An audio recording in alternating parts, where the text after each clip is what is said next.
आगे बढ़ते हैं। श्रीनगर से ये बड़ी खबर आ रही है। हुर्रियत के सभी बड़े नेता घर में नजरबंद कर दिए गए हैं।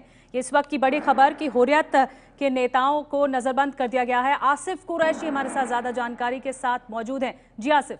निधि, देखिए, लगता है कि सरकार ने मन बना लिया है कि हुर्रियत नेताओं के जो पाकिस्तान उच्चायुक्त जाने की कवायद है उसको रोक दिया जाएगा। कल ही सईद अली शाह गिलानी और शबीर अहमद शाह को घर में नजरबंद कर दिया गया है और आज सुबह ही मीरवाइज उमर फारूक और यासीन मलिक के घर के बाहर पहरा बिठा दिया गया और उनको बोला गया कि उनको नजरबंद किया जा रहा है। कहीं ना कहीं लग रहा है कि सरकार का रुख सख्त हो गया है पाकिस्तान उच्चायुक्त के उस इन्विटेशन के बाद और हुर्रियत नेताओं को इसीलिए घरों में नजरबंद कर दिया गया है।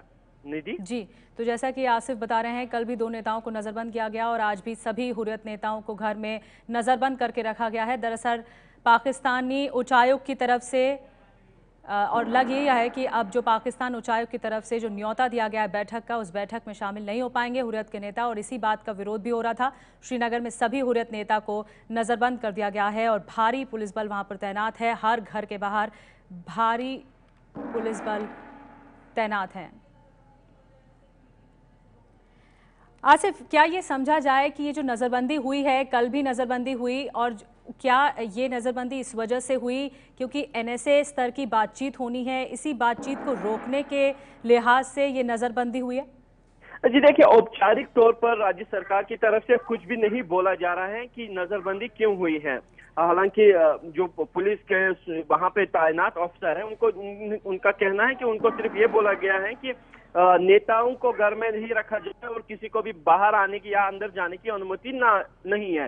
लेकिन कारण क्या है वो राज्य सरकार की तरफ से अभी तक तो स्पष्ट नहीं हो पाया है। लेकिन माना यही जा रहा है कि कहीं ना कहीं हुर्रियत नेताओं पे दबाव बनाने की कोशिश या फिर सरकार की तरफ से ये जताने की कोशिश कि सरकार का रुख सख्त है हुर्रियत नेताओं और अलगाववादी नेताओं के पाकिस्तान उच्चायुक्त या पाकिस्तान के राष्ट्रीय सुरक्षा सलाहकार से मिलने को लेके कहीं ना कहीं एक मैसेज भी दिया जाना है। लेकिन स्पष्ट तौर पर सरकार की तरफ से या पुलिस की तरफ से कुछ भी नहीं बोला जा रहा है कि नजरबंदी क्यों की गई है।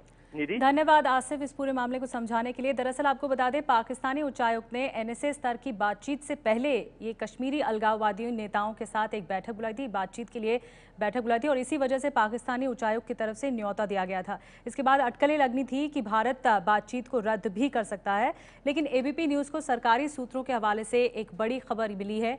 क्या है वो खबर, इस रिपोर्ट में देखिए। 23 और 24 अगस्त को दिल्ली में पाकिस्तान के राष्ट्रीय सुरक्षा सलाहकार सरताज अजीज के साथ भारत के राष्ट्रीय सुरक्षा सलाहकार अजीत डोभाल बात करने वाले हैं। लेकिन उससे पहले पाकिस्तान के उच्चायुक्त ने कश्मीर के अलगाववादी नेताओं को बातचीत के लिए दिल्ली बुला लिया। इसके बाद अटकलें लगने लगी कि क्या भारत पाकिस्तान के साथ प्रस्तावित बातचीत को रद्द करने वाला है। लेकिन एबीपी न्यूज को सरकारी सूत्रों ने साफ तौर पर कहा है कि बातचीत तय कार्यक्रम के अनुसार होगी। पाकिस्तान के उकसावे के बावजूद एनएसए लेवल की बातचीत 23 और 24 तारीख को ही होगी। सरकार के सूत्रों का कहना है कि बातचीत को पटरी से उतारने के लिए पाकिस्तान पुराना हथकंडा अपना रहा है और इसी के तहत हुर्रियत नेताओं को निमंत्रण भेजा गया है कि पाकिस्तान के सुरक्षा सलाहकार सरताज अजीज से वो बातचीत करें।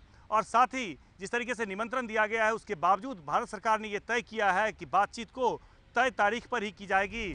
सरकारी सूत्रों ने एबीपी न्यूज को ये भी बताया कि भारत पाकिस्तान के सामने किन मुद्दों को उठाने वाला है। सूत्रों के मुताबिक भारत सरकार सीमा पार से होने वाली फायरिंग के मुद्दे को उठाने के साथ ही पाकिस्तानी आतंकी नवेद से जुड़े सबूत पाकिस्तान को सौंपेगी। सरताज अजीज से बातचीत के दौरान गुरदासपुर में हुए आतंकी हमले के मुद्दे को भी उठाया जाएगा। सूत्रों के मुताबिक सरकार पाकिस्तान के सामने इस बात का सबूत रखेगी कि दाऊद इब्राहिम और टाइगर मेमन पाकिस्तान में हैं, लिहाजा दोनों को भारत को सौंपा जाए। सूत्रों के मुताबिक भारत के राष्ट्रीय सुरक्षा सलाहकार अजीत डोभाल मुंबई हमले के गुनहगार हाफिज सईद और जकीउर रहमान लखवी को सौंपने की भी मांग करेंगे।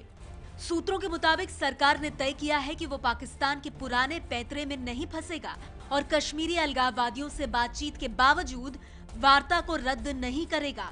सूत्रों के मुताबिक भारत सरकार ने तय किया है कि पाकिस्तान को हर कीमत पर बातचीत की टेबल पर लाया जाए ताकि आतंकवाद से जुड़े सबूत उसके सामने रखे जाएं। भारत सरकार के अधिकारियों का कहना है कि इस बार भारत सरकार पाकिस्तान के झांसे में नहीं आएगा और पाकिस्तान को घेरने के लिए बातचीत की टेबल पर तमाम सबूत के साथ मौजूद रहा जाएगा।